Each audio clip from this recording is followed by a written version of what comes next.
Guys, this is Miriam at High Life Auto. I am out doing a video test drive on a 2004 Cadillac CTS.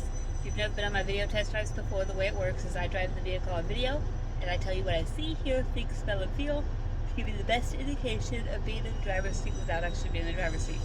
I'm not a mechanic and this is not meant to be a 182-point inspection. Rather, this is meant to be a sneak peek into how the vehicle drives and any potential issues I notice as we're going along. So take a look around the vehicle, we'll take a look under the hood, then we'll go for a drive. And I know this one just came in this morning. It drove in from Minneapolis, which is, I don't know what, 35 miles away. And then I just got done driving it all the way across town to Jim Buyer and back. So I got a little bit of experience with it, but the rest of it we'll kind of see what we've got. All right, this is an 04 Cadillac CTS. It's got a couple little dings and stuff. You probably won't be able to see them on the video, but it's kind of a couple little pock marks where maybe it was hit by a, like a shopping cart in Walmart type thing, those kind of pock marks.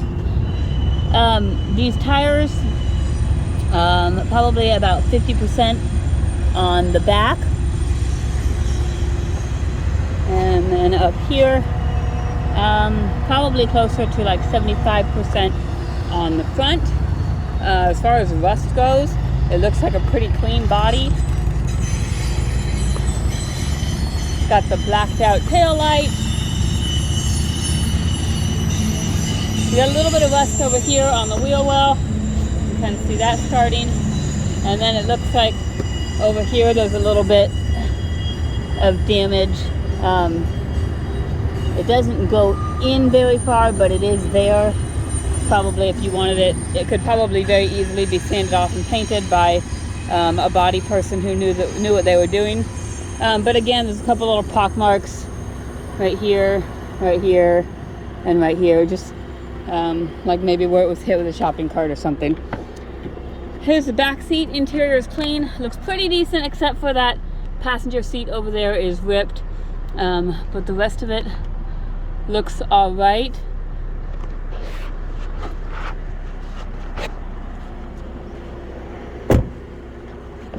Here's the front. Ignore all my stuff. Like I said, I was running across town to Jim Buyer. We do have some body things. It looked like they had a system in here. Like you can see, I don't know if you can see over there in the door panel, there's like some speaker wire that they had run probably to the trunk. And you can see that they took out their system when they traded the car. And so it looks like they did a couple things that way. Same over here. It's like this is speaker stuff that they just took out the system and then maybe didn't care enough to put back together all the way. But yeah, you can see the radio's gone. Looks like maybe broke a couple pieces right there. And I noticed back here, if you really wanted to mess with it, there's some plastic pieces back here of what they broke. So if you really wanted to, play a puzzle game and put them back together, you could super glue them and do that. All right, up here from the front, let's pop this hood.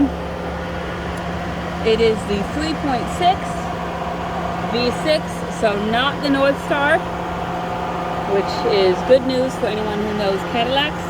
Started right up this morning, didn't have any issues with that. Now we will go see what we've got. Okay. All right. In here on the dash, like I said, it's been running. It came in from Minneapolis and I took it to Jim Buyer. So it's probably been running for like at least a good hour. It's still right in the middle range of temperature, holding steady. It does have 254,000 miles on it. Good news about that is the oil change is current. Looks like it was just changed in July. And it's not due till 256, so it means somebody took care of it. Along with the newer tires on here, they took care of it.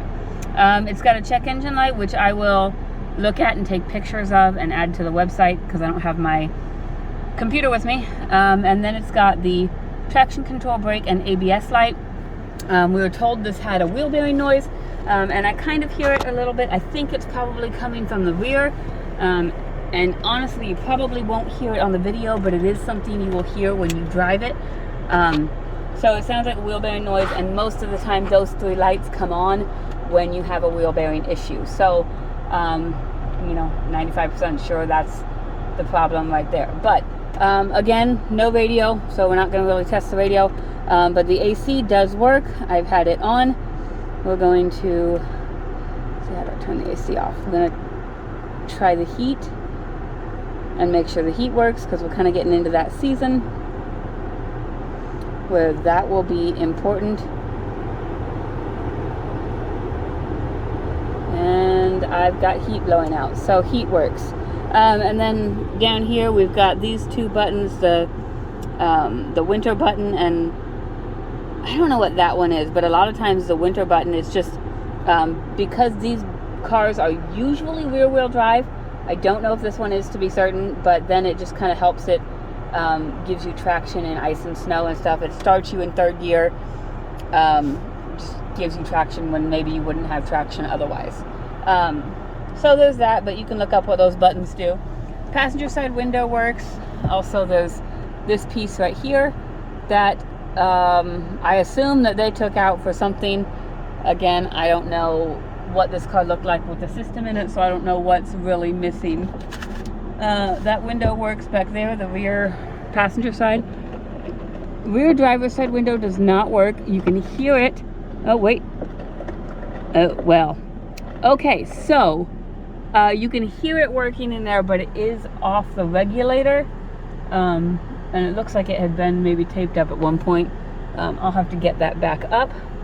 And then the driver's side window works. So it looks like you've got one window that needs either some attention or just ignored, one of the 2. Let's turn the AC back on, and then we're going to go for a drive. We'll probably get some wind noise since that back window is down, but I can't do anything about it until I get back and have Matt to help me. So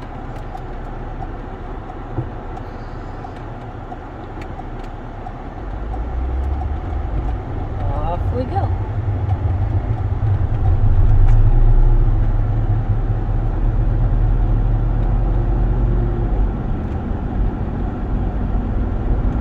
And what they talk about when they talk about a wheel bearing noise is there's kind of just like a low rumbling. And when it's in the front, a lot of times you can differentiate which side it's on because you can turn the wheel from side to side. But just based on the rumbling of this, I think it's probably in the rear, and it's just very light, but it is something you'll hear when you're driving it. I just don't think you'll hear it on the video. But otherwise, the car runs and drives very well. Driving up this hill has good power. I don't hear any suspension noise.